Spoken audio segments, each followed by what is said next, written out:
O profeta Zacarias era filho de Berequias e neto de Ido. O nome de seu avô foi mencionado porque a probabilidade dele ter sido criado por seu avô era grande, visto que seu pai morreu muito cedo, antes de criá-lo, provavelmente morrendo no cativeiro. Seu nome significa "O Senhor se lembra". O nome de seu pai significa "O Senhor abençoa", e o significado do nome de seu avô, "no tempo apropriado". O significado desses nomes contribuem para a esperança da primeira e segunda vinda do Messias profetizado, nosso Senhor Jesus Cristo. O profeta Zacarias não apenas trouxe uma mensagem de esperança para as pessoas de sua época, mas para toda a humanidade através dos tempos e até nos dias de hoje. Então, no vídeo de hoje falaremos sobre a história do profeta Zacarias. Meu nome é Lucas Dário e sejam bem-vindos ao Testemunhando Jesus Cristo. Onde aumentou o pecado, transbordou a graça.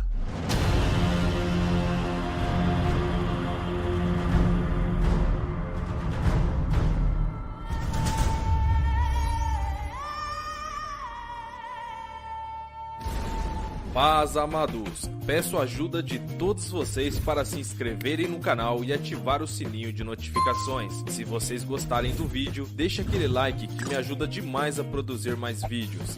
Sem mais delongas, vamos pro vídeo. As datas mencionadas no livro confirmam que ele foi contemporâneo do profeta Ageu. Ageu já estava pregando havia 2 meses e a construção do templo já havia começado quando Zacarias iniciou sua obra. O ministério registrado de Ageu durou cerca de 4 meses. As profecias datadas em Zacarias cobrem cerca de 2 anos, embora as profecias dos capítulos 9 a 14 não sejam datadas. Tema principal de Zacarias. Ageu e Zacarias foram chamados e enviados por Deus para motivar os habitantes de Jerusalém a concluírem a construção do templo. Eles desempenharam um papel fundamental em despertar os anciãos e as pessoas sob o governador Zorobabel e o sumo sacerdote Josué para completar o programa de construção. Estes foram tempos difíceis para a pequena comunidade judaica, que enfrentou oposição contínua dos samaritanos locais. A construção do local do templo começou novamente em 520 a.C. e foi concluída cerca de 4 anos depois. Com o incentivo e ajuda de Deus, sua determinação e trabalho árduo finalmente valeram a pena. A vinda do Messias. As profecias de Zacarias incluem várias referências à primeira e segunda vinda de Jesus Cristo. Ela fala sobre a entrada de Jesus em Jerusalém em um jumentinho. Ele foi traído por 30 moedas de prata e ele foi transpassado. Zacarias também descreve o dia do Senhor, quando os pés de Cristo estarão no Monte das Oliveiras, iniciando seu reinado como rei do reino de Deus na terra. Apesar do fato de que Judá será severamente punida por seus pecados, Deus não a esquecerá ou abandonará. Por fim, o povo de Judá mais uma vez será lembrado por Deus. E Jerusalém será uma cidade grande, próspera e pacífica. Esse será um momento em que todas as famílias da terra irão para lá para adorar a Cristo como Rei, o Senhor dos Exércitos. A mensagem de Zacarias é verdadeiramente cheia de esperança. Esboço e estrutura de Zacarias. O livro está organizado em 2 partes. Capítulo 1 a 8 fala sobre mensagens durante a construção do templo e capítulos 9 a 14, mensagens sem data, provavelmente após a construção do templo. Começaremos dos capítulos 1 a 8. Zacarias 1, verso 1 a 6, fala da primeira mensagem, um apelo ao arrependimento nacional. Capítulos 1, versos 7 e 8, fala sobre a segunda mensagem, as 8 visões noturnas de Zacarias. A primeira visão, o cavaleiro entre as murtas, do capítulo 1, verso 7 a 17. A segunda visão, 4 chifres e 4 operários qualificados. Capítulo 1, verso 18 a 21. A terceira visão é uma medição de Jerusalém para o desenvolvimento futuro. Capítulo 2, verso 1 a 13. A quarta visão é a seguinte: Josué, o sumo sacerdote, é acusado e fala sobre o ramo que vem. Nos capítulos 3, verso 1 a 10. A quinta visão, um candelabro de ouro e as 2 oliveiras. Nos capítulos 4, verso 1 a 14. A sexta visão, um pergaminho voador trazendo uma maldição. Capítulo 5, verso 1 a 4. A sétima visão, um cesto saindo carregando uma mulher. Capítulo 5, versos 5 a 11. E a oitava visão, 4 carros de patrulha e cavalos. Capítulo 6, verso 1 a 8. Comentaristas e muitos estudiosos da Bíblia concordam que o significado exato de muitas dessas visões é obscuro e incerto. E aqui está uma lição importante. Não é sábio atribuir nossos próprios significados pessoais a essas visões, exceto onde há um claro apoio da Bíblia. Por exemplo, a quinta visão mostra um candelabro produzindo luz. Quanto ao significado da luz, entendemos que Cristo veio ao mundo como uma luz. Ele é a luz que ilumina o caminho da verdade e a compreensão da vida. O Salmo 119, verso 105 afirma: "Lâmpada para os meus pés e a tua palavra é luz para o meu caminho." Cristo se referiu a seus discípulos como luzes em um mundo escuro e os encorajou a serem exemplos brilhantes para outras pessoas. Veja, assim resplandeça a vossa luz diante dos homens, para que vejam as vossas boas obras e glorifiquem ao vosso Pai que está nos céus. Dos capítulos 6, verso 9 a 15, fala sobre uma sequela dos cativos e sobre o renovo que claramente se refere ao Messias, que construirá o templo de Deus. Hoje sabemos que esse templo somos nós. Dos capítulos 7, verso 1 a 8, fala sobre a terceira mensagem, que fala sobre o jejum e obediência. Quando o templo estava quase concluído, uma delegação foi enviada a Jerusalém para perguntar aos sacerdotes e profetas a respeito de certos jejuns nacionais instituídos como dias de luto por calamidades ocorridas. Essas eram tradições humanas e não se referem ao jejum proclamado por Deus no dia da expiação, onde você pode ver em Levítico capítulo 23, verso 26 a 32. Zacarias forneceu uma resposta de Deus nos capítulos 7 e 8, em 4 sessões. Cada sessão começa com o mesmo texto básico.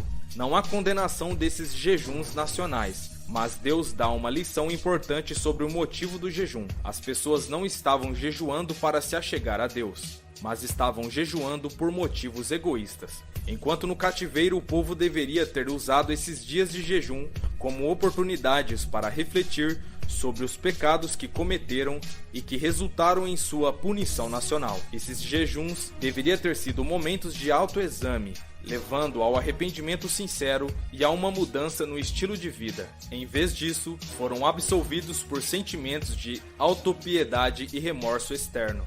O profeta perguntou que bem o jejum deles fez no passado, visto que era feito por hábito e tradição. Cristo também condenou os motivos hipócritas para o jejum. E a questão do jejum foi resolvida? Não há indicação de que as decisões finais foram tomadas. No entanto, Zacarias aponta para uma época em que jejuns nacionais se tornariam festas alegres. Ele esboça um cenário utópico quando Jesus Cristo governará.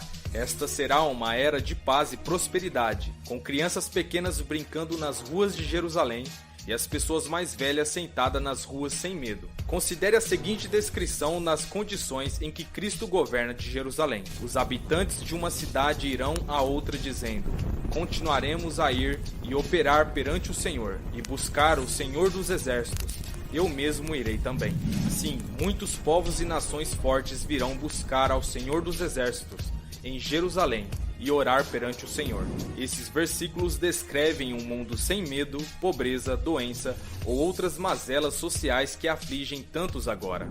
Capítulos 9 a 14, os 6 capítulos restantes, contêm uma série de previsões, revelando a história futura do povo de Deus, desde aquele período até o fim do mundo, com o qual estão mescladas muitas profecias relacionadas à pessoa, caráter e obra de Jesus Cristo, a promulgação do Evangelho, o chamado dos gentios e a glória final, que é a bem-aventurança da Igreja de Deus, unindo judeus e gentios em uma comunidade sagrada sob seu grande supremo sumo sacerdote e Rei dos Reis, Senhor dos Senhores, Jesus Cristo. O foco dos últimos 6 capítulos está principalmente nos eventos relacionados ao tempo do fim. No capítulo 9, verso 1 a 8, fala sobre o julgamento sobre as nações vizinhas. Capítulo 9, verso 9 a 17, fala sobre uma profecia de Cristo cavalgando para Jerusalém, alguns dias antes de seu sofrimento e morte.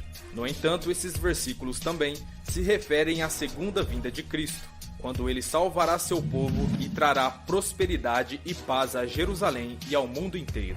No capítulo 10, Deus tem uma acusação contra os pastores, possivelmente governantes ou líderes espirituais, que falharam em afastar as pessoas do mal e do pecado. No entanto, essa situação mudará com a segunda vinda de Cristo, um tempo em que eu os fortalecerei no Senhor, e eles caminharão para cima e para baixo em seu nome.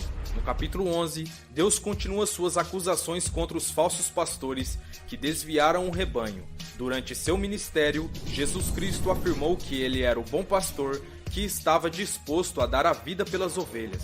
O mercenário deixa de cuidar do rebanho e os abandona. Uma desgraça é pronunciada contra o pastor inútil. Em Zacarias, capítulo 11, verso 17. Capítulo 12, eventos monumentais e desastrosos são descritos, enquanto as nações estavam envolvidas em uma batalha destrutiva nos arredores de Jerusalém. Quando essa batalha acontecerá? Provavelmente é uma referência à batalha culminante final que acontecerá no retorno de Cristo. As nações serão motivadas a lutar contra o retorno de Cristo, mas serão totalmente derrotadas. Grande parte de Zacarias 12 descreve as cenas de batalha e como Deus defenderá os habitantes de Jerusalém. Observe essa declaração notável no versículo 10. Então olharão para mim, a quem transpassaram. Sim, eles lamentarão por ele como quem chora por seu filho único. Esta é uma referência clara a Jesus Cristo, que foi transpassado em sua primeira vinda e será visto em seu retorno à terra. No capítulo 13, a frase "naquele dia", no versículo 1, mostra uma continuação do fluxo da história de eventos descritos no capítulo 12. Cristo derrotará seus inimigos e iniciará o processo de restauração da religião verdadeira, começando com a limpeza e purificação do povo, para pecado e por impureza. O capítulo 14 é um dos capítulos mais esperançosos e encorajadores da Bíblia. Retrata a intervenção de Cristo nos governos e assuntos humanos, retratando seu retorno em poder e glória e culminando em seu governo milenar sobre a terra. Esses versos inspiradores do milênio são comoventes, edificantes e emocionantes. Como o nome de Zacarias indica, Deus se lembrará de suas promessas e podemos ter certeza de que ele não se esquecerá de implementá-las. Aprenda a lição do passado. O apóstolo Pedro advertiu que nos últimos dias escarnecedores apareceriam dizendo: onde está a promessa de sua vinda? Pois todas as coisas permanecem como desde o princípio da criação. Na verdade, esses zombadores estão dizendo que não precisamos nos preocupar com as advertências proféticas da Bíblia, pois essas afirmações são falsas. Em Zacarias capítulo 1, versos 5 e 6, descreve uma atitude semelhante entre as pessoas durante os dias do profeta. Os profetas anteriores morreram antes de suas declarações proféticas serem cumpridas, e então eles raciocinaram que essas profecias eram falsas e não confiáveis. Mesmo assim, tanto Israel como, mais tarde, Judá foram para o cativeiro nacional exatamente como Deus havia predito por meio de seus profetas. O que algumas pessoas esquecem é que Deus está vivo e garantirá que suas promessas sejam cumpridas. Esta é uma lição vital de que devemos aprender e lembrar. A morte de Zacarias. A Bíblia menciona vários Zacarias, e muitos podem confundir o Zacarias de 2 Crônicas, capítulo 20, verso 21, com o Zacarias mencionado por Jesus em Mateus, capítulo 23, verso 35.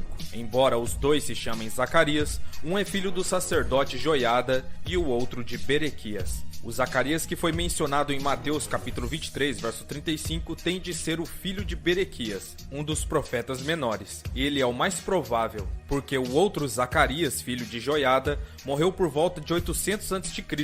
Se Cristo tivesse se referido a esse Zacarias, então o tempo decorrido desde Abel até ele não cobriria todo o período do Antigo Testamento, que se estendeu até 400 a.C., de Abel até Zacarias, filho de Berequias. Seria uma abrangência bem maior do período do Antigo Testamento do que Abel até Zacarias, filho de Joiada. Já que muitos Zacarias são mencionados no Antigo Testamento, não seria muito difícil imaginar que dois deles tivessem sido mortos em circunstâncias semelhantes. O que Jesus disse sobre Zacarias ser morto entre o santuário e o altar, e o afirmar que seus contemporâneos tinham responsabilidade sobre aquela morte, quando usa a expressão "a quem mataste", tudo isso foi cumprido à risca durante o cerco de Roma em Jerusalém, perto do ano 70 depois de Cristo, e foi relatado pelo historiador Flávio Joséfo também. Por fim, aqueles tiranos, cansados de derramar tanto sangue, fingiram querer observar alguma forma de justiça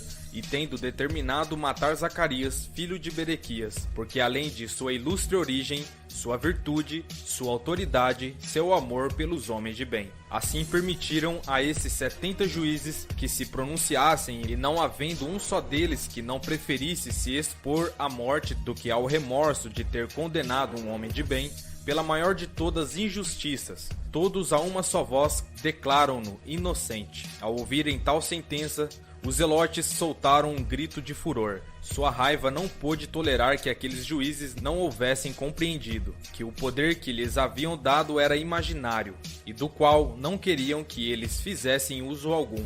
2 dos mais ousados daqueles homens atiraram-se sobre Zacarias, e o mataram no meio do templo, insultando-o ainda depois de morto. Irmãos, isso está no livro de Flávio Joséfo. A seguir, vou comparar o relato de Joséfo com as palavras de Cristo. Em primeiro lugar, Cristo disse que Zacarias é filho de Berequias. Joséfo escreveu que Zacarias era filho de Baruque. O nome Baruque é uma forma abreviada de nomes como Baraquias e Baraque. Em segundo lugar, Cristo disse que Zacarias seria morto entre o santuário e o altar. Joséfo escreveu que mataram Zacarias no meio do templo. Em terceiro lugar, Cristo disse que todo o sangue justo derramado sobre a terra, desde o sangue justo de Abel até o sangue de Zacarias, seria pedido conta de seus contemporâneos. Ele acrescenta: assim contra vós mesmos testificai que sois filhos de que mataram os profetas. Enchei vós, pois, a medida de vossos pais. Como Zacarias foi morto perto do fim de Jerusalém, pela ordem cronológica, ele acabou por ser o último dos mártires, e assim Jerusalém, ao fazer mais um mártir, encheu a medida dos pecados de seus antepassados. Isto está de acordo com Apocalipse 6, verso 11, que diz: então a cada um deles foi dada uma vestidura branca, e lhes disseram que repousassem ainda por pouco tempo, até que também se completasse o número de seus conservos e seus irmãos que iam ser mortos, como igualmente eles foram.